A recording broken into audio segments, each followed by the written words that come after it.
Hi and welcome to the vlog. I am about to jump on a bandwagon. Bandwagon. I am Swedish, yes. Can we all tell?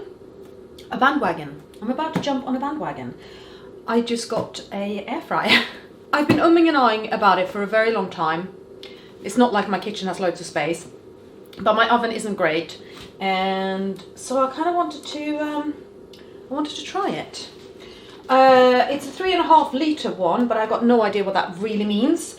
So I'm going to open it up and see how big it is. The packaging is very big. I'm expecting it to be quite a lot smaller.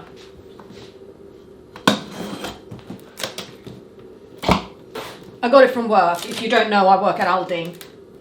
And I also got beer battered cod fillets at a really good discount today because they're best before date today. So I'm going to cook those, hopefully in this, and also make a blend for Elin. I did have a completely different plan for what I was going to cook today, but yeah, I've changed my mind, obviously, because, you know, fish fillets and an air fryer.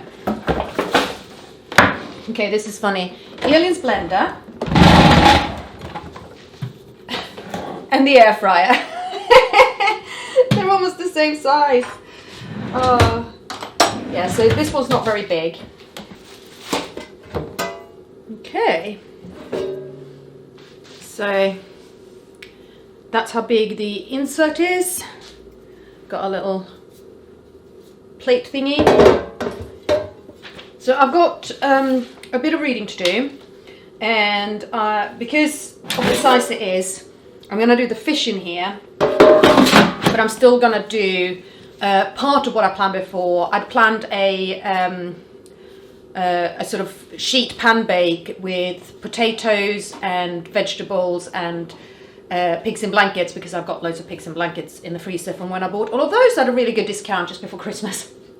That's how I shop, okay? And that will take a lot longer. So my oven does not cook oven chips. It just doesn't. I can have oven chips cooked on the highest gas setting and for an hour, and they still come out anemic. And I'm hoping that this will be much better for oven chips.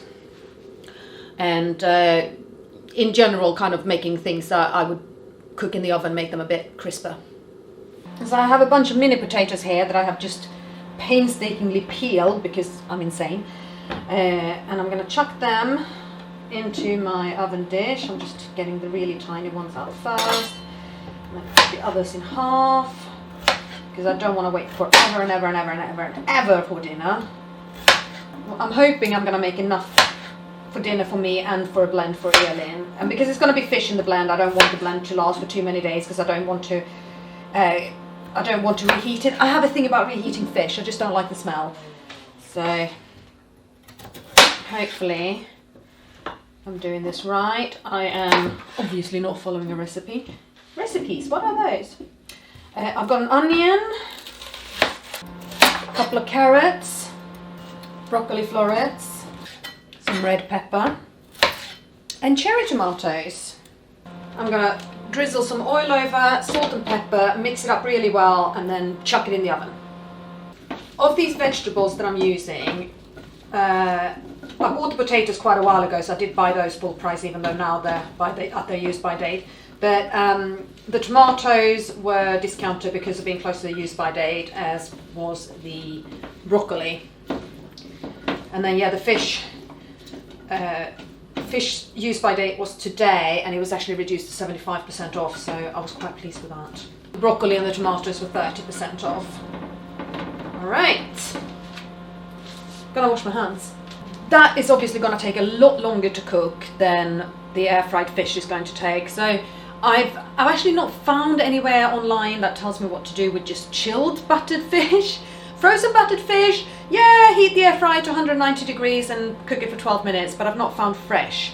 So I'm guessing 10 minutes? I don't like overcooked fish, so that's going to be interesting. Maybe I've picked completely the wrong thing to start with. The vegetables are going to take a lot longer, so while they're cooking, I'm going to tackle some washing up and maybe some tidying, because the girls are coming here tomorrow, and tomorrow is Alice's birthday, so I want the dining room to look really nice for her. Oh, I need to wrap presents! That's a good one to do. Okay, tidy and present wrapping. Luca, you're not helping.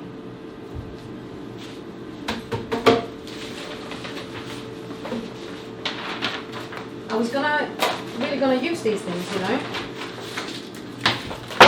This cat, honestly, she does not sit in boxes, but she likes to sit on boxes. And particularly if it's a box I want to have. Those are very, very good boxes. She has definitely got enough presents here, I'd say. It's a very Barbie and Lego themed birthday. Oh, gotta go and check my vegetables. Okay, so what's going on here at the moment is that the vegetables were taking a little too long in the oven on their own. So I thought I'd par cook them in the air fryer. They're still quite crispy, so they definitely need a bit longer, but they can finish cooking under foil, and hopefully that will be a bit quicker now.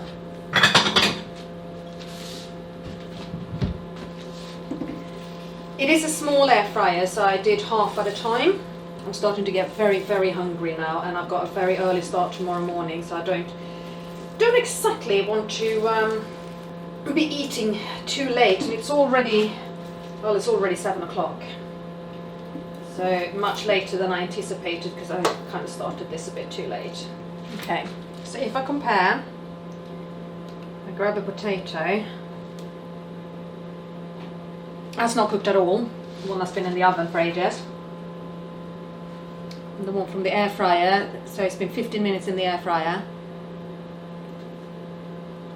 That's at least half cooked. I seriously underestimated how long it was going to take to cook the vegetables, particularly the potatoes and carrots in the oven, so fully messed up there. So I've par cooked them in the air fryer and they've come out really, really great. I'm going to put them back with the other vegetables and in the oven to stay warm while I cook my fish fillet.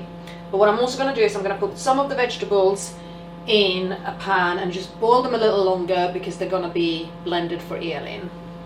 So what I did discover, because I've already cooked Elin's fish fillet and I've broken it in half because I want to make sure it was cooked through, was that for the chilled fish, like this is, all I needed was to put it on the air fryer's preset fish program. It took 10 minutes and it's just come out to absolute perfection. So I'll remember that one.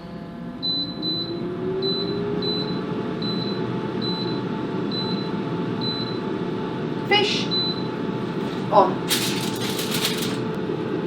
Okay, the carrots are cooked. And the potatoes, wow.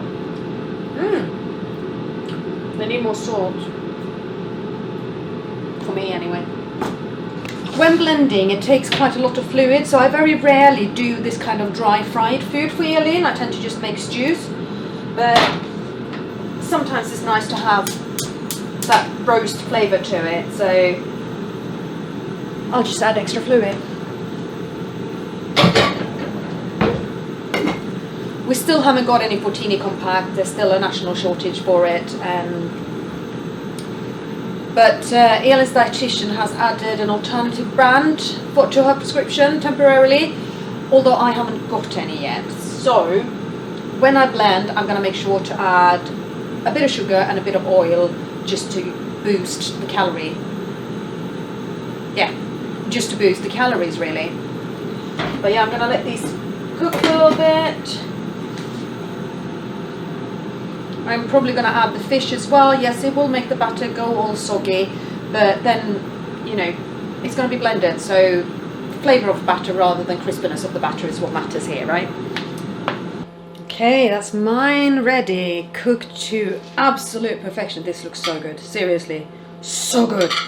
Made myself a little sauce with yogurt and mayonnaise and spices that I'm going to have with the fish. Elin's is still just cooking a bit extra to get a bit softer and easier to blend, so I'm going to go and enjoy this before I deal with hers. She's not here tonight, by the way, this is her dinner for tomorrow. Well, I thoroughly enjoyed that. Now it's time to blend Elin's. At this stage it does not look appetizing, it's just a sort of brown sludge, which is what happens when you overcook vegetables. It always needs more water.